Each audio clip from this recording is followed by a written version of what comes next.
Nigerian Air, Nigerian Air, Nigerian Air. Was it worth the risk for the federal government to go and establish this body in just barely 48 hours before leaving office? So the Minister of Aviation had said that Nigerian Air was going to land on Friday, and it did land on Friday. And celebrations were made concerning this air. Now, reports began to circulate online that, oh, this aircraft is over 8 to 10 years already in use. That, oh, it's an Ethiopian airline that was just, rebranded, and they wrote Nigerian Air on the body. Ethiopian Airlines, have a 49% share in the Nigerian Air, which is going to make the sector unfavorable for Nigerian, local players to thrive in the airline or in the aviation industry. Or why should a small country like Ethiopia be owning majority shareholder in Nigerian Air, which is going to be a national carrier? Oh, Nigerian Air is a scam. There are a lot of bureaucratic bottleneck that's going to prevent it from working as it should. There's even government presence in the airline. When government ran Nigerian Airways, in the Obasanjo time, we ran it to the ground, and it became a national, spectacle, a national eyesore. Why is government intervention or government presence in the new Nigerian Air? And there have been a lot of dust that have been raised because of the approval of Nigerian Air.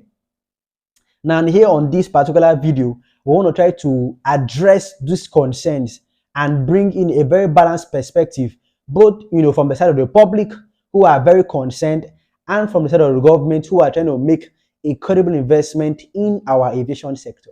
If you're joining us, my name is Eddie Kanobot. This is Isaac News, and we're looking at Nigerian Air and the aviation sector.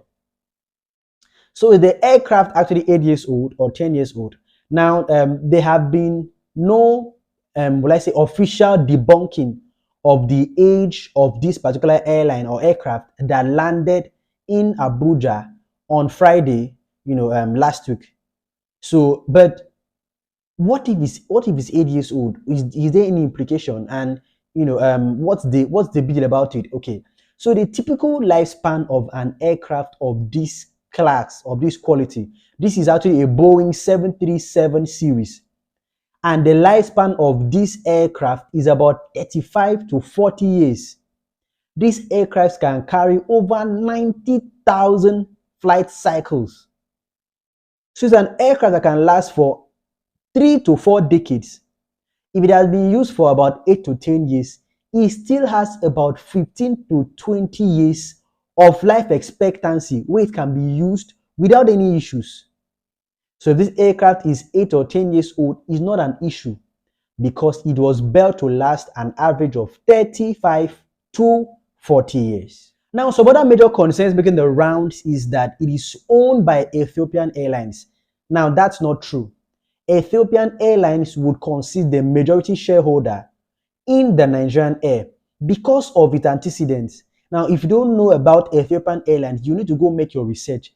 They are the best airline services on the African continent and one of the best in the world. In fact, the Ethiopian airline is over 77 years in operations. Question: how old is Nigeria? Now, how old is our aviation industry? Now, this is an airline that has a 77-year track record or history. So it has gone through all highs and lows, thick and thin, and has actually brought out a roadmap, a plan that has made it very favorable on the African continent and even in the global scale as a whole. Flying to over 127 different destinations globally and over 60 different destinations within the African continent, the Ethiopian Airlines have continued to expand their operations when many other African flag carriers have struggled to stay afloat. These guys have a very nice track record, and they have proven, to the world that they have the skill set, they have the experience and everything it takes to operate an international air carrier, which they have done seamlessly. Now, it's not the first time that an Ethiopian airline has helped a continental carrier take off. This airline has helped carriers such as Malawi Air to take off. It has helped Zambia Air to take off. It has helped Mozambique, Chad, and Togo. So this particular airline has helped a number of African countries to take off their national carrier. So they have track record and antecedents backing them when they actually came as the preferred bidder by the federal government as the ones who should help to take on and take off the Nigerian Air, which is our national carrier. Now, people are so offended by this and saying, oh my God, we are trying to, let's say, lay a foundation for foreign airlines to thrive in the Nigerian economy. This is a very offensive and annoying statement because many Nigerians don't know how much stake we have in other African countries.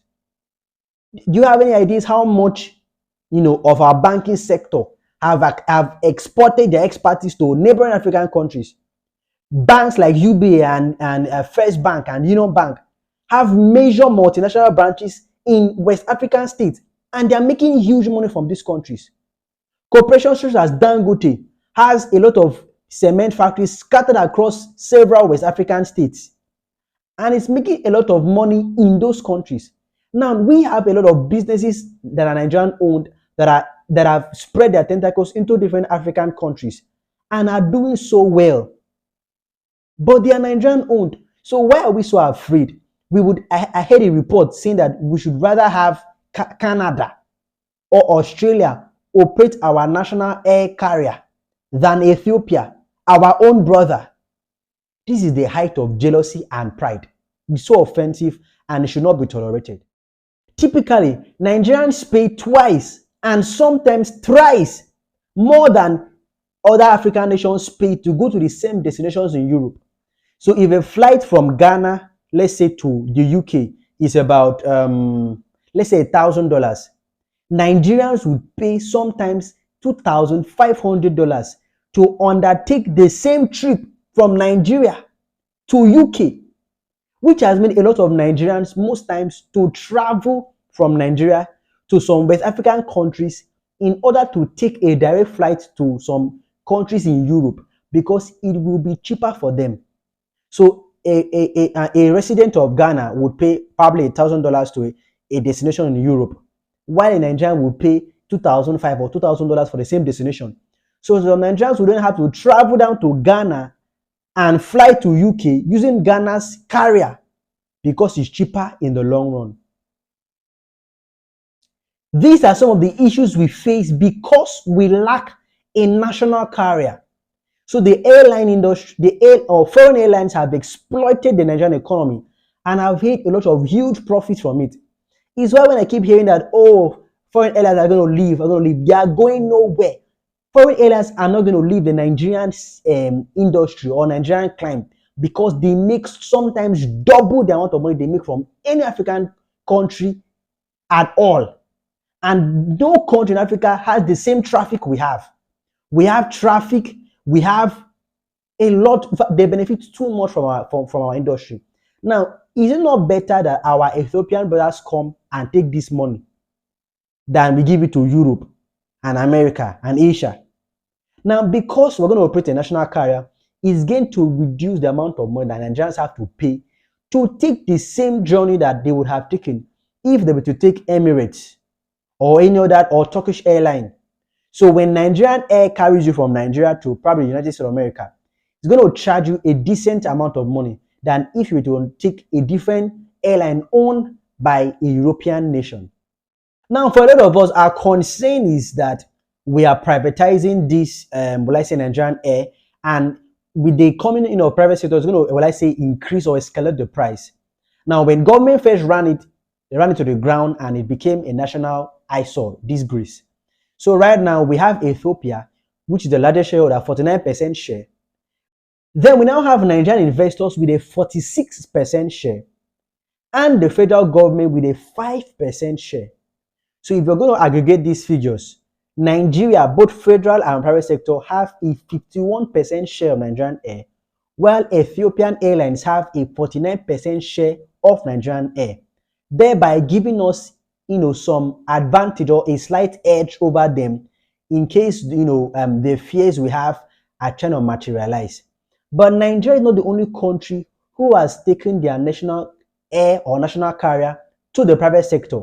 In Canada, if you want to cite foreign countries, Canadian government just has 6% share of their national carrier.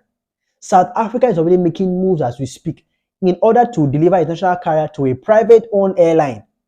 And many other countries in the world have given their national carriers to private companies. It does not matter whether the government is involved or not. In fact, it matters because if government is involved, there will be a lot of issues bordering on corruption that would impede the growth and the sustainability of our national air carrier, which is what we don't want. So let it be in the hands of competent private sector individuals who are going to help us do the job we ought to do and bring in the money we ought to bring in. Now, it is very important that we have our carriers flying around the world. This will increase our national image, which is very important. So when people begin to see an aircraft anywhere in the world, especially in Europe or in Asia, Nigerian Air, let's say you go to Beijing in China or you go to Moscow in Russia, wherever you go to, and you see Nigerian Air or Nigerian Air, it makes you think about the country. It makes you want to visit the country. It makes you feel and have this sense of, oh, these guys are trying, oh, they are thriving, they are pushing hard, or their economy is increasing. When we have our national carriers flying around the world, or if we have any aircraft anywhere in the world, just that the aircraft is branded as Nigerian Air, automatically it affects the image of this nation and it makes the nation more attractive to foreign investment, which is what we want. Now, the reason why federal government has a 5% share in this aircraft is because it gave the initial seed funding or seed capital for the takeoff of this investment or this carrier. And it actually gave a seed funding of $300 million, which was what was needed to put some things in place to get this carrier to start. Now, this video is longer than I anticipated, so I'm going to try to wrap up and cut it short at this point. We need this air carrier. We are paying too much to foreign airlines to go on trips, to destinations outside the African continent. And there's a beautiful thing about competition. Now, our local players are complaining that, oh, there'll be too much competition and it will be very unfavorable for them when Ethiopia comes in to play, in the airline industry. When in Akwa Ibom, when Ibom Air was running, let's say monopoly supreme as God, charging close to 100,000 naira for flights from Akwa Ibom to Lagos or Akwa Ibom to Abuja, Air Peace came into the same sector and said we will charge 50,000 naira to go the same directions. We're going to charge 50,000 naira from Akwa Ibom to Lagos and Akwa Ibom to Abuja. It compelled Ibom Air to then slash down their price to 64,000 naira when they were charging close to 100,000 naira weeks before. They brought it down to 64,000. Why? Air Peace came in and compelled them to reduce the price to something that will be very favorable.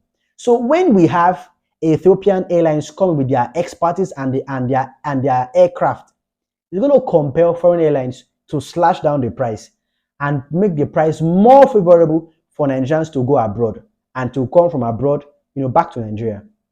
Secondly, it's even going to help bridge the gap between what our local players have to fight and struggle with the foreign airlines currently operating in the Nigerian aviation industry. And also, it's going to help us think and sit and strategize on how to also get a lion's share in the aviation industry due to the introduction of Ethiopian Airlines into the industry. So there's going to be a lot of competition between foreign airlines in the country, between the Ethiopian airline and the local players.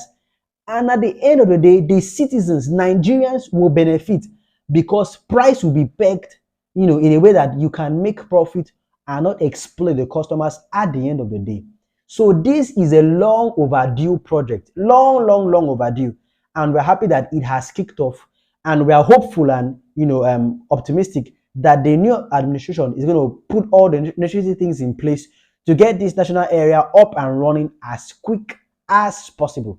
So this we're going to wrap it up. There's a lot that we're going to talk about, but time is against us, as you can see already. So thank you for sticking with us. I would like you to talk about this in the comment section where you agree, where you don't agree.